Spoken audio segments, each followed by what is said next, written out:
Did you know that the examiner is actually your best friend on test day?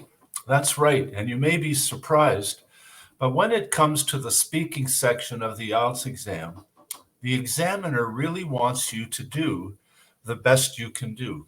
So they're not out to make things more difficult for you or to try and trick you into making mistakes.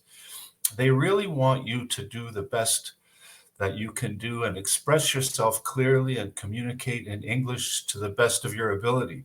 But if you forget this or don't think this is true, you're very likely to make three very common mistakes in the speaking section.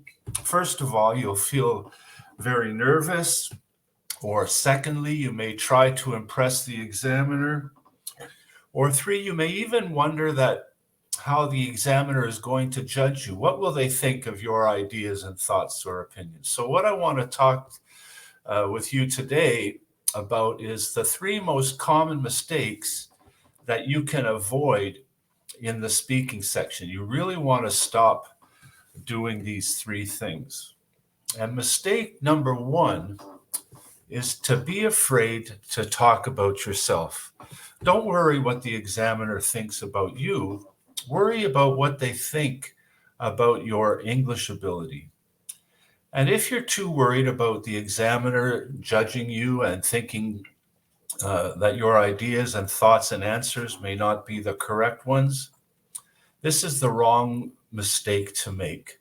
So don't be afraid to talk about yourself, because the truth is, this is what you should be able to talk about most comfortably and most confidently. Because when it comes to the speaking section, while there are many different topics in the IELTS exam, your life is the topic.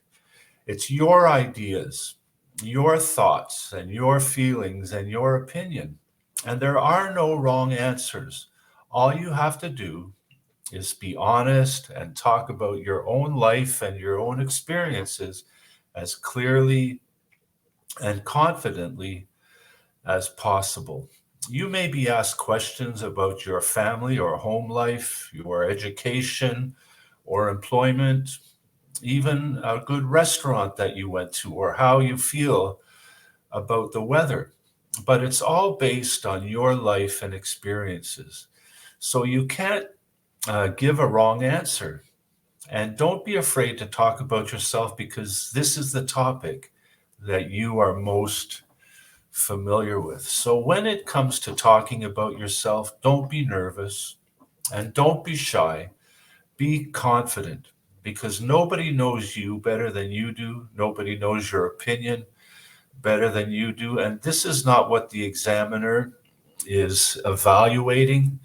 The examiner is just evaluating how confidently and comfortably and clearly you express your ideas and thoughts and give your answers in English. So don't be afraid to talk about yourself. Try not to be nervous. I know it is an exam.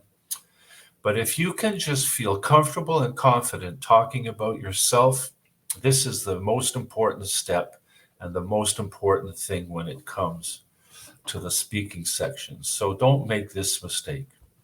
A second mistake, on the other hand, is when you try to impress the examiner. Chances are this examiner has spoken to hundreds of IELTS candidates, and there's nothing that you can do to impress them anyways. And you really make a mistake if you try to do things only to make your English sound better than it really is.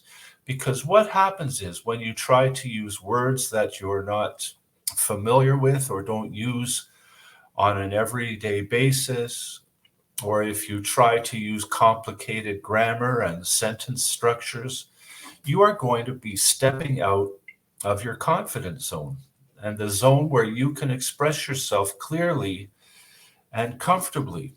So memorizing academic word lists and trying to use fancy words or special idioms and all of these things that you think might impress the examiner are not going to get you the score you need. You need to speak and clearly communicate your ideas in your own words and in your own language. And I can tell you, if you're ready for the IELTS exam, if you have that high intermediate to advanced level of English, you have enough words in your vocabulary to clearly communicate.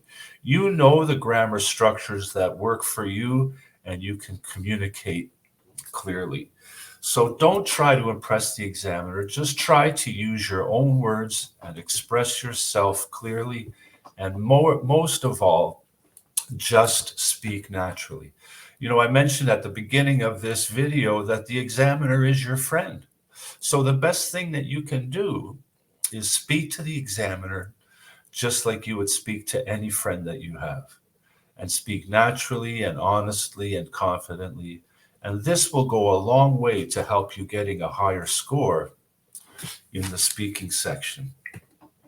And the third mistake that so many candidates make when it comes to the speaking section is to worry that you are being judged.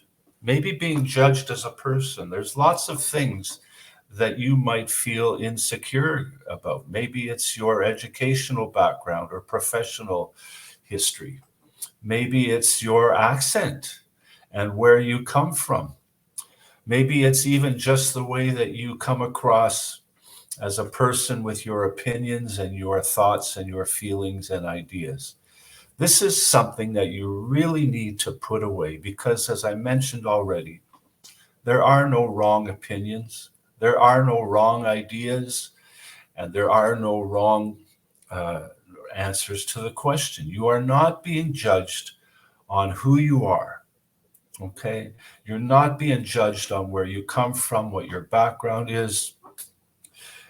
You're just simply being evaluated on how you express yourself in English. So it's not the how, it's how you say things, not what you say. But what I mean by this is your opinion and what your answer is not what's important. It's how you express it in English. So the best thing that you can do to avoid this mistake is just to be honest. Be yourself. Be who you are. And this is one of the things that when students talk to me and they worry about their accent, pronunciation is important, but your accent is just an expression of who you are. So as long as you clearly pronounce things, your accent doesn't matter. It's an expression of who you are. So when it comes to the speaking test and meeting the examiner and how you feel on test day, just be honest. Again, there's nothing that you can do to impress the examiner. The examiner only wants to know about who you are and how you express that in English. So I hope you found that these tips are helpful. Really avoid these three mistakes and you'll have all the confidence that you need for the IELTS exam in the speaking section. And remember, the examiner is your friend. Don't forget to like this video and subscribe to my channel if you want lots more tips and instruction for the IELTS exam and for your preparation. And I look forward. Don't miss the next video where I'll be talking about the 3 biggest mistakes you can make in the writing section and the things that you'll want to avoid. So all the best on your journey as you continue to prepare for the IELTS exam.